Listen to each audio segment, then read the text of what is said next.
Assalamualaikum warahmatullahi wabarakatuh.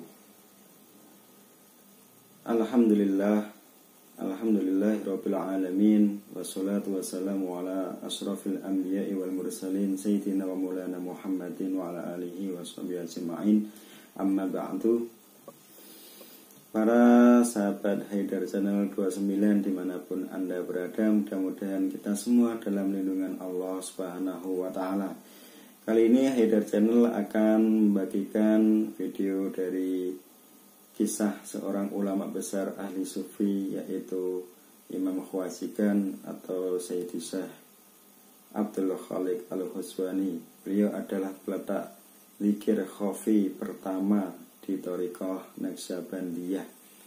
Kita dengarkan dan kita simak baik-baik video kali ini, mudah-mudahan membawa manfaat untuk kita semuanya. Tapi sebelumnya, jika berkenan klik tombol subscribe, like dan komennya agar channel ini dapat berkembang. Terima kasih. Assalamualaikum warahmatullahi wabarakatuh.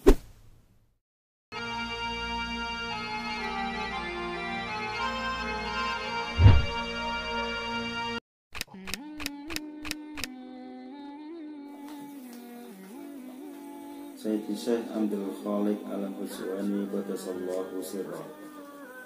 Cahaya dari beberapa orang mendahului zikir mereka, sementara zikir beberapa orang mendahului cahaya mereka. Ada seseorang yang melakukan zikir keras sehingga hatinya menjadi terang, dan ada yang hatinya sudah diterangi dan dia melakukan zikir diam. Beliau dikenal sebagai syekh penuh keajaiban, seorang yang bersinar bagaikan matahari dan syekh makam-makam spiritualitas yang tinggi pada zamannya. Beliau adalah seorang yang berilmu sempurna atau al-arif al-kamil dalam sufisme dan pencapaian dalam asketisme. Beliau dianggap sumber thariqah sufi terhormat ini dan mata air Khwajagan atau Syekh Asia Tengah. Ayah beliau adalah Syekh Abdul Jamil, seorang ulama paling terkenal pada masa Bizantin dalam pengetahuan lahir dan batin. Ibu beliau seorang putri, anak dari Raja Salju Anatolia. Abdul Khaliq dilahirkan di Hujwan, sebuah kota dekat Bukhara, di masa sekarang dikenal sebagai Uzbekistan. Di sana beliau menetap, meninggalkan hidupnya dan dimakamkan. Beliau adalah seorang keturunan Imam Malik radhiyallahu anhu. Di masa kanak-kanak, beliau mempelajari Al-Quran dan tafsirnya atau penjelasannya. Al-ilmu al-hadis, ilmu tentang tingkah laku kenabian, ilmu bahasa Arab, ilmu hukum syariah. Ilmu hukum dia pelajari bersama Syekh Sadruddin. Setelah menguasai syariah atau ilmu perundang-undangan Islam, beliau bergerak ke jihadin nafas atau perjuangan spiritual, hingga beliau meraih sebuah markom tinggi kemurnian. Kemudian beliau pindah ke Damaskus. Di sana beliau membangun sebuah sekolah yang darinya banyak murid telah lulus. Pengarang buku Al-Hadaiq Al-Wardiyah memberitahu kita bagaimana beliau mencapai makam tinggi bersama rantai emas. Beliau bertemu dengan Nabi Allah Khidir alaihi salatu wassalam dan menemaninya.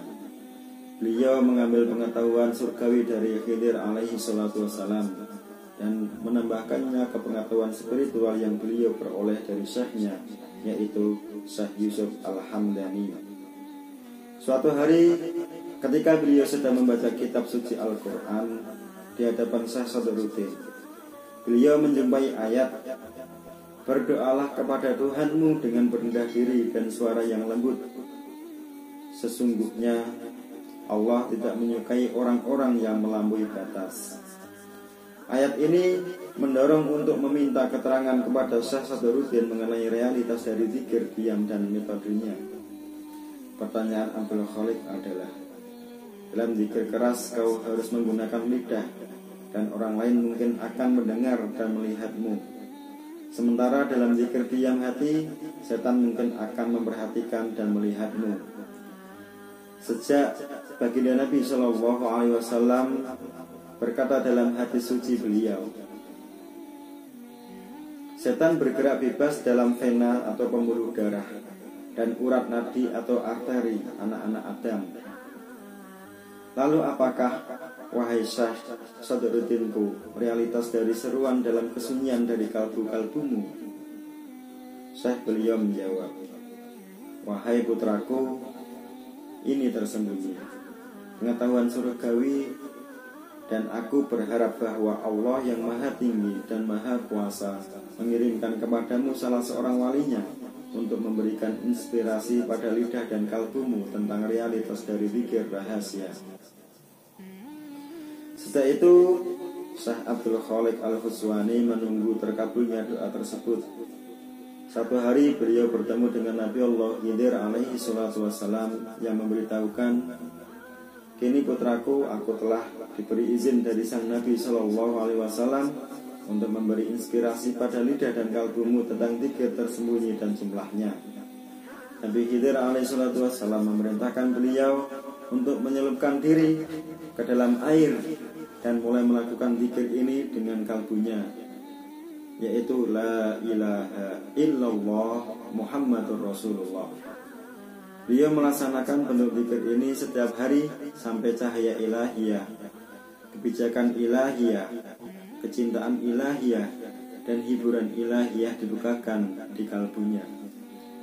Karena karunia-karunia itu, orang-orang mulai tertarik kepada Syekh Abdul Khaliq dan mencari untuk mengikuti langkah-langkah beliau, dan beliau membawa mereka untuk mengikuti langkah-langkah sang Nabi Sallallahu Alaihi Wasallam.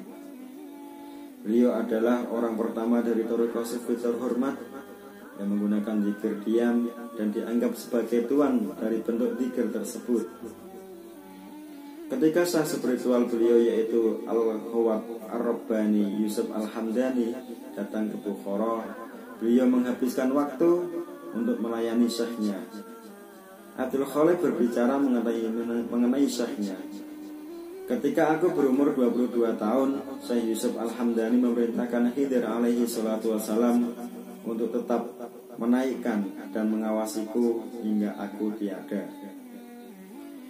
Syekh Muhammad Parsa, seorang teman dan penulis riwayat hidup Syekh Naksaban, beliau dalam bukunya yang berjudul Husnul Kitab, bahwa metode Khawajah Abdul Khaliq Al-Huswani dalam berzikir dan ajaran beliau yaitu 8 prinsip telah digunakan dan diserukan oleh seluruh 40 thariqah sebagaimana jalan kebenaran dan kesetiaan, jalan kesadaran dan mengikuti sunnah sang Nabi Sallallahu Alaihi Wasallam, yang meninggalkan bid'ah dan secara seksama melawan nafsu-nafsu rendah. Karenanya beliau menjadi master di zamannya dan yang pertama dalam garis spiritualitas ini. Reputasi beliau sebagai seorang yang telah memperoleh master spiritual menjadi tersebar luas. Para pengunjung bisa berkerumun untuk melihat beliau dari setiap arah. Beliau mengumpulkan murid-murid yang setia dan tulus di sekitarnya yang sedang beliau latih dan beliau ajari. Dengan kehormatan ini, beliau menulis sebuah surat kepada putranya yaitu Al-Qalb Al-Mubarak As-Syekh Al-Auliya Al-Kabir untuk merinci tingkah laku para pengikut thariqah ini. Disebutkan, wahai putraku, aku mendorongmu untuk memperoleh pengetahuan dan tingkah laku yang benar dan takut kepada Allah Subhanahu wa Ta'ala. Ikutilah langkah-langkah salaf yang soleh atau generasi awal. Pegang erat sunnah sang Nabi Sallallahu Alaihi Wasallam dan bergaulah dengan orang-orang yang beriman yang tulus. Bacalah ilmu hukum dan kisah kehidupan sang Nabi dan tafsir Al-Quran. Jangan pedulikan penipu-penipu dan jagalah ibadahmu dalam urutannya. Waspada terhadap ketenaran dan bahayanya. Beradalah di tengah orang-orang biasa dan tidak mencari jabatan. Jangan masuki persahabatan dengan para raja dan anak-anak mereka, tidak juga dengan para pelaku bid'ah. Tetap diam, jangan makan, dan jangan tidur secara berlebihan. Berlarilah dari orang-orang seperti kau, akan lari dari macan atau harimau, tetapi melakukan khalwat. Makanlah makanan yang halal dan tinggalkan perbuatan yang menimbulkan keraguan-raguan, kecuali dalam keadaan yang mendesak. Menjauhlah dari kecintaan terhadap dunia bawah, karena itu akan sangat menarik hatimu. Jangan banyak tertawa, karena banyak tertawa akan menyebabkan matinya hati. Jangan memalukan siapapun, jangan memuji diri sendiri, jangan berdebat dengan orang lain, jangan meminta kepada siapapun kecuali Allah Subhanahu wa ta'ala. Jangan meminta orang untuk melayanimu. Layanilah sah-sahmu, dengan mereka kau akan selamat, karena dia tidak mengerti mereka. Buatlah perbuatanmu tulus dengan urusanmu, masjid, rumah, sahabat, dan Tuhanmu. Prinsip Thariqah Naqsyabandi Abdul Khaliq Al-Ghazwani mengemukakan putaran-putaran renungan berikut ini yang dianggap sebagai prinsip Thariqah Sufi Naqsyabandi, yaitu yang pertama, bernafas secara sadar atau hosdardam. Hos berarti pikir, dar berarti dalam, dam berarti nafas. Artinya, berdasarkan Abdul Khaliq Al-Ghazwani qaddasallahu sirrah, bahwa pencari, pejalan, atau murid yang bijak harus melindungi nafasnya dari kealpaan, menarik dan menghembuskan nafas. Dengan itu menjaga kalbunya selalu berada dalam hadirat Allah Subhanahu wa ta'ala. Dan dia harus menghidupkan nafasnya dengan pengabdian dan penghambaan, dan mempersembahkan penghambaan tersebut kepada Tuhannya secara penuh dengan kehidupan atau kekairahan. Karena setiap nafas yang ditarik dan dihembuskan dengan kehadirat itu adalah hidup dan terhubung dengan hadirat ilahiyah. Setiap nafas yang ditarik dan dihembuskan dengan kecerobohan adalah mati, terputus dari hadirat ilahi. Ubaidillah Al-Ahrar qaddasallahu sirrah berkata, misi paling penting bagi para pencari atau salik dalam thariqah ini adalah untuk melindungi nafasnya. Dan dia yang tidak bisa menjaga nafasnya, baginya akan dikatakan dia telah kehilangan dirinya. Syekh Naqsyabandi qaddasallahu sirrah berkata, thariqah ini dibangun di atas nafas, sehingga merupakan suatu keharusan bagi setiap orang untuk melindungi nafasnya pada waktu menarik dan menghembuskan dan selanjutnya. Untuk melindungi nafasnya dalam interval atau jangka waktu antara menarik dan menghembuskan nafas. Syekh Abdul Jannat Najamuddin Al-Kubra mengatakan dalam bukunya Fawati Al-Jamal, zikir mengalir dalam setiap tubuh makhluk hidup oleh keharusan bernafas, bahkan tanpa berniat sekalipun, sebagai suatu tanda kepatuhan yang merupakan bagian daripada penciptaan mereka. Melalui nafas, bunyi huruf H dari Asma'ul Husna Allah dibuat dalam setiap tarikan dan hembusan nafas, dan itu adalah sebuah tanda zat tidak terlihat dalam melayani penitik beratan keunikan Allah Subhanahu wa ta'ala. Jadi sangatlah penting untuk selalu menghadirkan nafas supaya merasakan zat sang pencipta. Nama Allah yang melingkupi 99 buah nama dan atribut-atribut terdiri dari 4 huruf, yaitu alif, lam, dan ha, terkumpul menjadi satu menjadi lafaz Allah. Kaum sufi menyebutkan bahwa kemutlakan zikir tidak nampak dari Allah yang maha tinggi dan maha kuasa, dibersihkan oleh huruf terakhir yang dihidupkan oleh huruf alif, yaitu ha. Huruf ini mewakili kemutlakan dia yang tidak nampak. Lam pertama adalah untuk identitas atau ta'rif, dan lam kedua adalah untuk penitik beratan atau mubalaghah, melindungi nafasmu dari kecerobohan dan menuntunmu kepada hadiratnya secara utuh.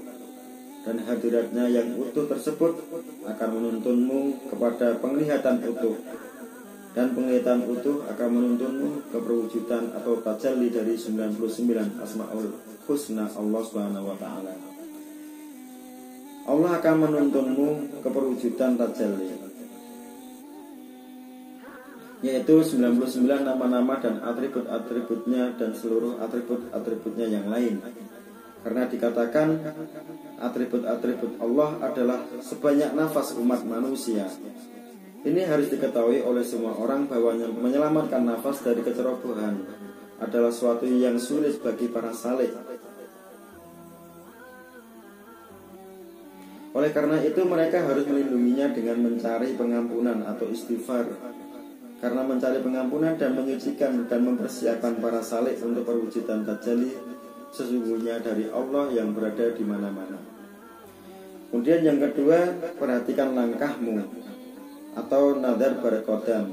Artinya bahwa para saleh sewaktu berjalan hendaknya harus menjaga pandangan tertuju kepada kakinya.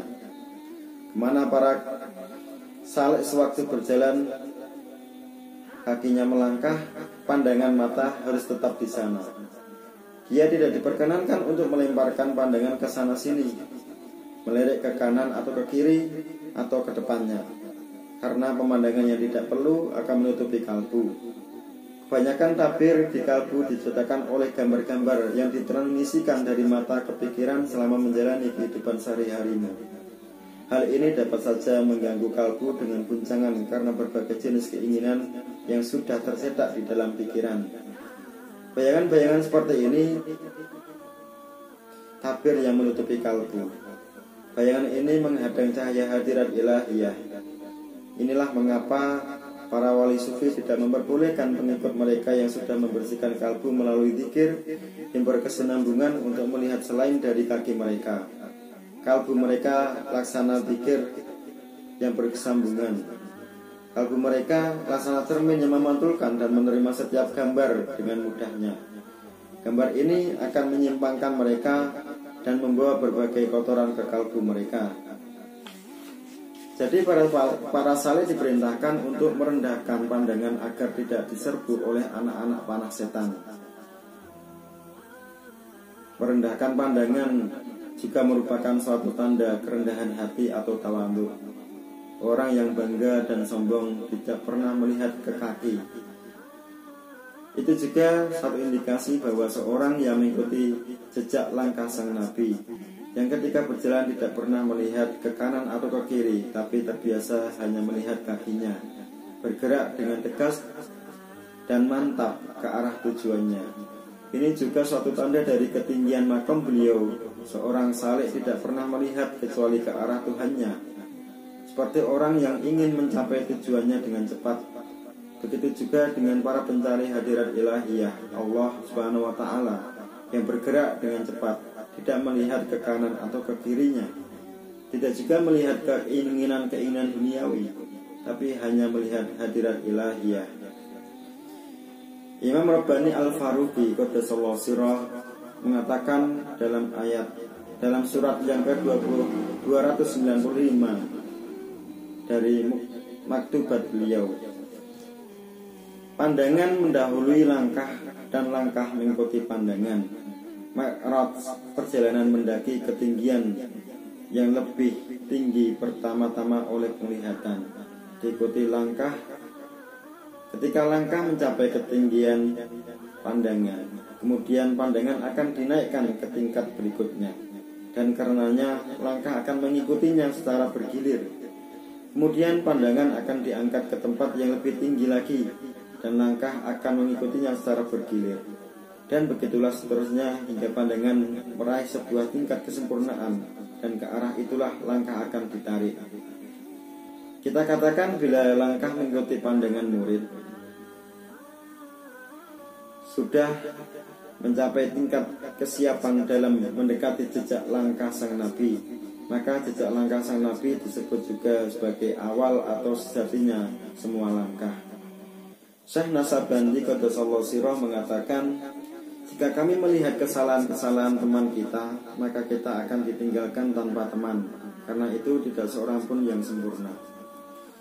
Kemudian yang ketiga, perjalanan pulang atau safar darwatan, artinya perjalanan pulang ke kampung halaman. Artinya bahwa perjalanan para saleh dari dunia ciptaan menuju dunia sang pencipta ini diceritakan bahwa sang Nabi berkata, aku akan mengunjungi Tuhanku dari satu tingkat ke tingkat yang lebih baik dan dari satu makom ke makom yang lebih tinggi. Dikatakan bahwa para saleh harus melakukan perjalanan dari keinginan yang cenderung kepada hal-hal terlarang ke keinginan untuk hadirat ilahiyah. Thariqah Sufi Naqsyabandi membagi perjalanan menjadi dua kategori. Kategori pertama adalah perjalanan lahir dan yang kedua adalah perjalanan batin. Perjalanan lahir adalah perjalanan dari satu tempat ke tempat lain mencari sebuah pembimbing yang sempurna untuk membawa dan mengarahkan ke sasaran yang dituju. Ini memungkinkan para saleh untuk bergerak ke kategori kedua, yaitu perjalanan batin. Saleh sekali mendapatkan seorang pembimbing yang sempurna, maka terlarang baginya untuk melakukan perjalanan lahir lainnya.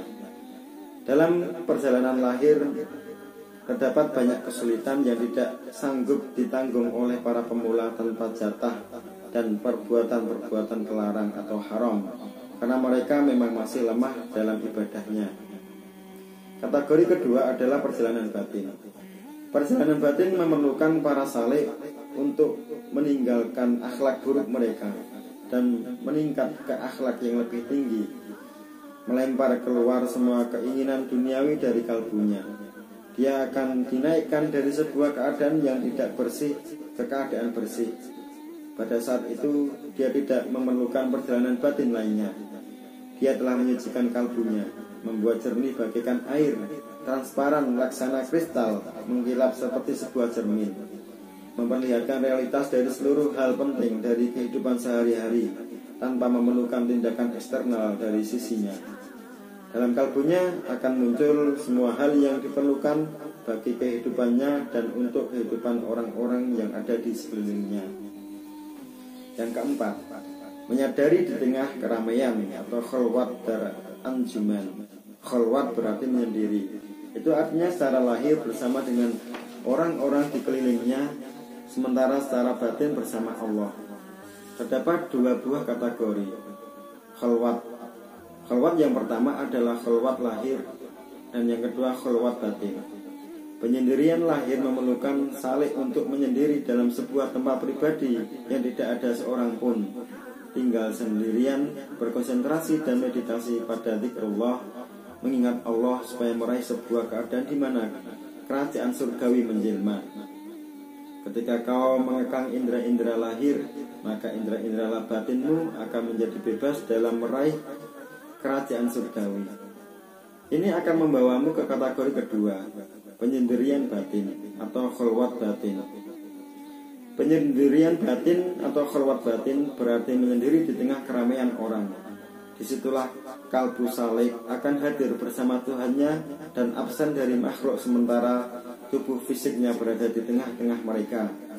Dikatakan saleh begitu tenggelam dalam zikir dalam hatinya. Bahkan jika dia memasuki ke dalam kerumunan orang, dia tidak akan mendengar suara mereka. Keadaan zikirnya telah menguasai dia. Perwujudan tajalli hadirat Allah menarik dan membuatnya tidak sadar dengan segala hal kecuali Tuhannya. Inilah posisi tertinggi dalam khalwat. Dan keadaan ini dianggap sebagai khalwat yang benar. Sebagaimana disebutkan dalam kitab suci Al-Quran, laki-laki tidak dilalaikan oleh perniagaan dan tidak pula oleh jual beli dari mengingat Allah. Inilah cara Thariqah Naqsyabandiyah. Penyendirian yang utama dari Syekh Thariqah Naqsyabandi adalah penyendirian batin. Mereka bersama Tuhan mereka dan secara bersamaan bersama orang-orang.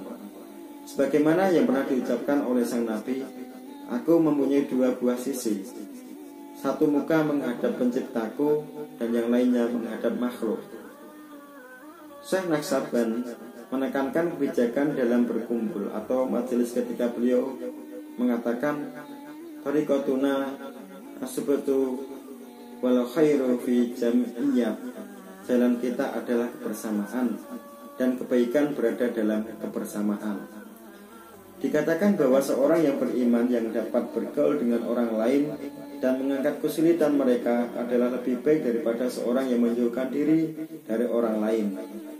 Terhadap hal yang peka ini, Imam Rabbani pernah berkata,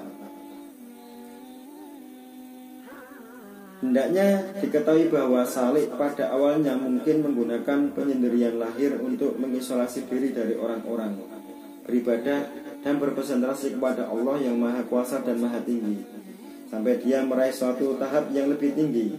Pada saat itu dia akan dianjurkan oleh syekhnya dalam ucapan dari Sayyid Al-Kharas, kesempurnaan bukan pada peragaan kekuatan menakjubkan, tetapi kesempurnaan adalah duduk bersama orang-orang, berjual beli, menikah dan mempunyai anak, dan tidak pernah meninggalkan kehadirat Allah walaupun hanya sekejap. Zikir utama. Yang kelima, makna dari zikir utama atau yadkar adalah zikir. Makna dari kar adalah esensi zikir. Saleh harus melakukan zikir dengan penyengkalan dan penerimaan afirmasi pada lidahnya sampai dia mencapai keadaan tafakur atau perenungan di kalbunya, muraqabah. Keadaan tersebut akan diraih dengan membaca penyangkalan la ilaha setiap hari dan penerimaan illallah pada lidah antara 5.000 dan 10.000 kali, menyingkirkan dari kalbunya elemen-elemen yang akan mengotori dan membuatnya berkarat. Zikir ini memoles kalbu dan membawa Salih ke dalam perwujudan tajalli. Dia harus menjaga zikir harian itu, baik dengan kalbu ataupun dengan lidah, mengulang-ulang Allah, nama zat Tuhan yang meliputi semua nama lain dan atribut-atribut, atau dengan penyangkalan dan penerimaan melalui penyebutan la ilaha illallah. Zikir harian ini akan membawa Salih ke dalam kehadirat sempurna dari Huwa Allah Ahad, dialah Allah yang Maha Esa. Zikir dengan penyangkalan atau penerimaan dalam tata cara Syekh Sufi Naqsyabandi dituntut agar Salih menutup mata, menutup mulut dan menggigit gigi, meletakkan lidah di langit-langit mulut dan menahan nafas. Dia harus melafalkan zikir melalui kalbu dengan penyangkalan dan penerimaan, dimulai dengan kata la atau tidak. Dia mengangkat kata tidak ini dari bawah pusar naik ke otaknya. Sampai di otak, kata tidak ini dikeluarkan dengan kata ilaha atau Tuhan, bergerak dari otak ke bahu kiri dan menabrak kalbunya dengan illallah atau kecuali Allah. Bila kata itu menabrak kalbu, energi dan panasnya akan memancar ke seluruh bagian tubuh. Saleh yang telah menolak semua yang ada di dunia ini dengan kalimat la ilaha, menerima dengan kalimat illallah, bahwa seluruh yang ada telah hilang, lenyap dalam hadirat Allah Subhanahu wa ta'ala. Saleh mengulangi ini dengan setiap nafas, hirup dan hembuskan, selalu membuat nafas mencapai kalbu sesuai dengan jumlah angka yang diinstruksikan oleh syekhnya. Saleh secara berkala akan mencapai keadaan di mana dalam satu nafas dia dapat mengulang la ilaha illallah sebanyak 23 kali. Seorang syekh sejati dapat mengulang la ilaha illallah dalam jumlah tidak terhitung dalam setiap nafas. Arti dari praktek ini adalah bahwa tujuan satu-satunya hanya Allah dan bahwa tiada tujuan lain bagi kita. Untuk melihat hadirat ilahiyah sebagai satu-satunya yang ada dan dimasukkan ke dalam kalbu murid kecintaan terhadap sang Nabi, dan pada saat itu dia mengucap Muhammadur Rasulullah, Muhammad adalah Rasulullah, yang merupakan jantung dari hadirat ilahiyah. Kemudian yang keenam, ini adalah sebuah keadaan di mana Saleh yang melakukan zikir dengan penyangkalan dan penerimaan sampai pada tahap memahami kalimat sang Nabi suci. Ilahi anta maqsudi wa ridhoka matlubi. Ya Allah, engkaulah puncak tujuanku dan hanya ridhomu yang kumohon. Pembacaan kalimat ini akan menaikkan kesadaran Saleh dalam keesaan Allah sampai dia mencapai suatu keadaan di mana semua ciptaan lenyap dari matanya. Semua yang ada, yang dia lihat, manapun dia memandang adalah Allahu Ahad, Allah yang Maha Esa. Murid Naqsyabandi membaca zikir macam ini untuk menyaring dari kalbu mereka rahasia keesaannya, dan untuk membuka diri mereka ke realitas unik dari hadirat ilahiyah. Pemula tidak mempunyai wewenang untuk meninggalkan zikir ini jika tidak menemukan kekuatan zikir muncul dalam kalbunya. Dia harus tetap membaca zikir ini dengan mengikuti syekhnya, karena Sang Nabi pernah berkata, barang siapa meniru suatu golongan, maka dia akan menjadi bagian dari golongan tersebut. Dan barang siapa meniru gurunya, maka suatu hari akan ditemukan rahasia ini dibuka dalam kalbunya. Makna dari kalimat bashos adalah kembali kepada Allah yang Maha Tinggi dan Maha Kuasa dengan memperlihatkan kepasrahan penuh dan tunduk kepada kehendaknya, dan ketawaduan penuh dalam menyampaikan semua pujian baginya. Inilah alasan Sang Nabi SAW menyebutkan dalam doanya, yang artinya, kami tidak mengingat engkau sebagaimana seharusnya engkau diingat ya Allah. Salik tidak dapat datang ke hadirat Allah dalam zikirnya, dan tidak bisa mengungkapkan rahasia dan atribut-atribut Allah dalam zikirnya jika dia tidak melakukan zikir dengan dukungan Allah, dan jika Allah tidak mengingatnya. Sebagaimana Bayazid katakan, ketika aku mencapai dia Allah, aku melihat bahwa dia mengingatku lebih dulu daripada ingatanku kepadanya. Saleh tidak dapat melakukan zikir dengan sendirinya. Dia harus mengetahui bahwa justru Allah lah yang sedang melakukan zikir melalui hambanya itu. Kemudian yang ketujuh yaitu perhatian atau nigah das. Nigah berarti pandangan. Artinya bahwa Saleh harus memerhatikan kalbunya dan melindunginya dengan cara mencegah masuknya pikiran-pikiran buruk, kecenderungan buruk yang akan menghalangi masuknya kalbu bergabung dengan ilahi. Ini diakui dalam Naqsyabandiyah bahwa sebagai seorang salik dapat melindungi kalbunya dari kecenderungan buruk selama 15 menit saja merupakan sebuah pencapaian besar. Untuk ini dia akan dipertimbangkan sebagai seorang sufi sejati. Sufisme adalah kekuatan untuk melindungi kalbu dari pikiran-pikiran buruk dan menjaganya dari kecenderungan rendah. Barang siapa berhasil dengan dua buah tujuan ini, maka dia akan mengerti kalbunya.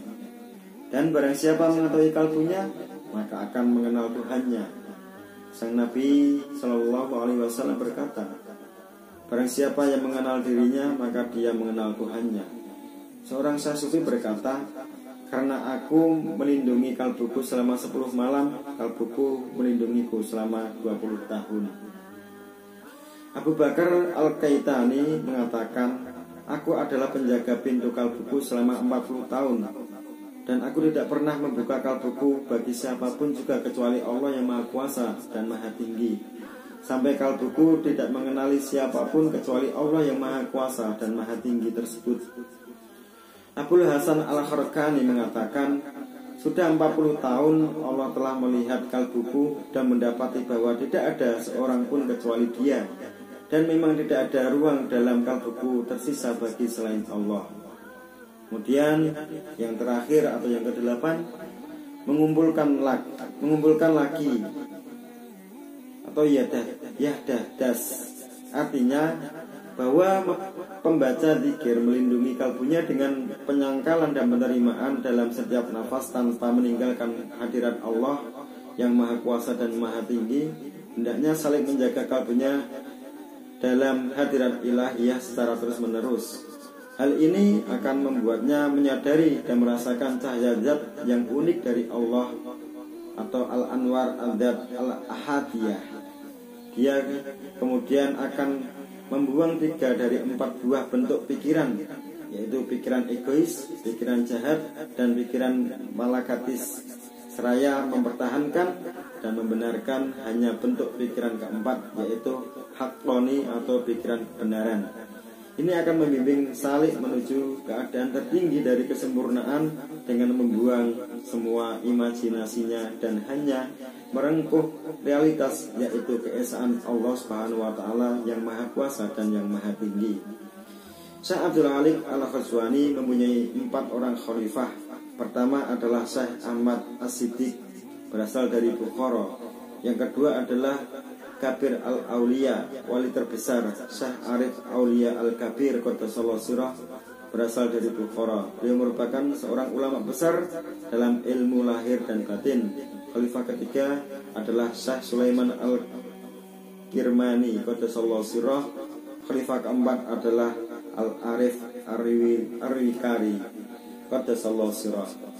Pada khalifah keempat inilah Abdul Khalid Qaddasallahu sirrah mewariskan rahasia rantai emas sebelum beliau wafat pada tanggal 12 Rabiul Awal 575 Hijriah. Wallahu a'lam.